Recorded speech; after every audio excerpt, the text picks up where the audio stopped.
Assalamualaikum warahmatullahi wabarakatuh. Perkenalkan, nama saya Sastika Febri Andini dari Prodi Perencanaan Wilayah dan Kota, Institut Teknologi Sumatera. Di sini saya akan mempresentasikan tugas dari mata kuliah Perencanaan Wilayah, yaitu pembangunan wilayah berdasarkan paradigma Keynesian. Pertama yaitu ada 4 outline yang akan saya bahas, yaitu ada sejarah perkembangan teori Keynesian, kemudian ada pokok pemikiran teori Keynesian, yang ketiga ada definisi pembangunan wilayah dan kebijakan pembangunan wilayah dengan pendekatan Keynesian, kemudian yang terakhir ada studi kasus. Sejarah perkembangan. Teori Keynesian pada pembangunan wilayah mengadopsi dari teori ekonomi Keynesian, yaitu berbagai teori makroekonomi tentang bagaimana dalam jangka pendek dan terutama selama resesi output atau pendapatan ekonomi suatu wilayah sangat dipengaruhi oleh permintaan agregat baik dari dalam maupun luar wilayah. Munculnya krisis keuangan global tahun 2007 hingga 2008 menyebabkan kebangkitan pemikiran Keynesian yang berlanjut sebagai ekonomi Keynesian baru. Ekonomi Keynesian berpendapat bahwa permintaan agregat berfluktuasi dan tidak stabil. Ekonomi pasar sering mengalami hasil ekonomi makro yang tidak efisien dalam bentuk resesi ekonomi dan inflasi. Hal ini dapat dikurangi dengan melakukan respon dengan intervensi pemerintah atau kebijakan ekonomi, khususnya tindakan kebijakan moneter oleh bank sentral dengan tindakan kebijakan fiskal oleh pemerintah. Dalam memahami karakteristik ideologi politik teori-teori Keynesian, berikut ini beberapa istilah dan definisinya. Pertama, intervensi pemerintah adalah tindakan pengaturan oleh pemerintah yang berupaya mempengaruhi keputusan yang dibuat oleh individu, kelompok, dan organisasi tentang masalah sosial dan ekonomi. Yang kedua yaitu demokrasi sosial, adalah gagasan bahwa negara perlu memberikan keamanan dan juga kesetaraan untuk rakyatnya dan aktif menata ulang masyarakat dengan cara yang kondusif bagi perkembangan di wilayah secara bertahap dan disahkan oleh pengusaha yang terpilih secara demokratis mayoritas.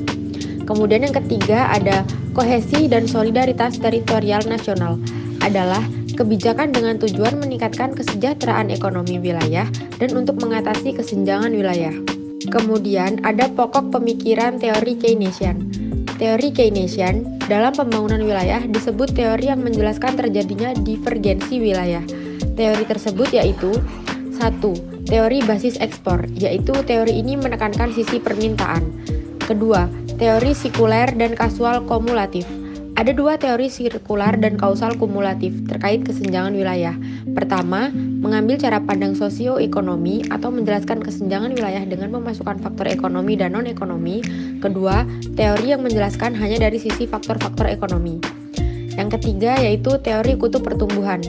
Teori ini mengacu pada sebab akibat kumulatif, khususnya hubungan potensial antara industri penggerak yang menghasilkan pertumbuhan yang diinduksi melalui hubungan antar industri baik ke belakang maupun ke depan, melalui rantai pasokan dan pertumbuhan ekonomi lokal.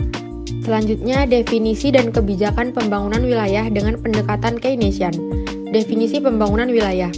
Teori ini secara umum mendefinisikan pembangunan wilayah adalah upaya yang memerlukan intervensi pemerintah atau upaya pembangunan yang tidak dilepaskan pada mekanisme pasar, dalam rangka mengurangi kesenjangan wilayah atau dalam rangka mencapai pembangunan antar wilayah yang seimbang.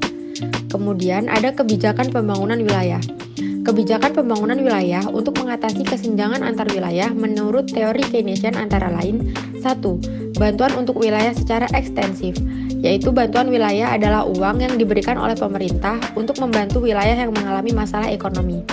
Yang kedua, bantuan otomatis atau subsidi modal dan tenaga kerja secara otomatis adalah bantuan finansial yang diberikan kepada perusahaan jika perusahaan menetap di wilayah yang tidak unggul atau wilayah yang mengalami permasalahan ekonomi. Yang ketiga, desentralisasi kewenangan dalam meregenerasi ekonomi wilayah dari nasional ke pemimpin dan lembaga ke tingkat subnasional. Regenerasi ekonomi mengacu pada kebangkitan ekonomi wilayah dan berkaitan dengan perbaikan di dalam daya saing dan kemakmuran ekonomi. Keempat, ada pengendalian pembangunan industri. Kebijakan industri adalah segala jenis intervensi selektif atau kebijakan pemerintah yang berupaya mengubah struktur produksi ke sektor yang diharapkan, menawarkan prospek yang lebih baik untuk pertumbuhan ekonomi. Yang kelima ada investasi infrastruktur dan yang terakhir yaitu ada perencanaan spasial atau rencana tata ruang. Selanjutnya yang terakhir ada studi kasus, yaitu pesatnya pertumbuhan kawasan industri Cikarang. Cikarang saat ini diklaim sedang berkembang pesat dan memiliki ciri khusus yakni keberadaan kota industri yang terbilang mapan dengan didukung area hunian yang modern. Tercatat 7 kawasan industri sudah mejeng di Cikarang, antara lain kawasan industri MM2 100, Delta Silicon, EJIP, BIIE, Jaba BK1, Jaba BK2, dan Delta Silicon 2. Kawasan industri di kota Delta Mas dan Delta Silicon 2 berada di bawah grup LIPO. Keberadaan kawasan industri tersebut memantik peningkatan permintaan akan tempat tinggal bagi ratusan ribu karyawan di dalamnya. Bahkan, terdapat banyak pekerja asing. Saat ini, Cikarang telah menjadi salah satu pusat industri nasional di mana nilai ekspornya mampu bersaing dengan Batam. Kawasan industri di Cikarang merupakan kawasan industri yang potensial, mengingat sekitar kurang lebih 3.000 pabrik yang berasal dari 30 negara berlokasi di kawasan tersebut. Kawasan tersebut mampu menyumbang sebesar 34,46% PMI nasional serta 22-45% volume ekspor nasional pada tahun 2008 dengan omset mencapai 35 miliar dolar dan 70% diantaranya untuk pasar ekspor. Seperti kota industri lainnya, Cikarang dibanjiri pendatang dari luar daerah yang mendukung maraknya kawasan industri di sana, dan tenaga kerja asing yang diperkirakan jumlahnya mencapai seratusan ribu orang. Mungkin itu saja yang bisa saya presentasikan di video kali ini. Kurang dan lebihnya saya mohon maaf. Terima kasih.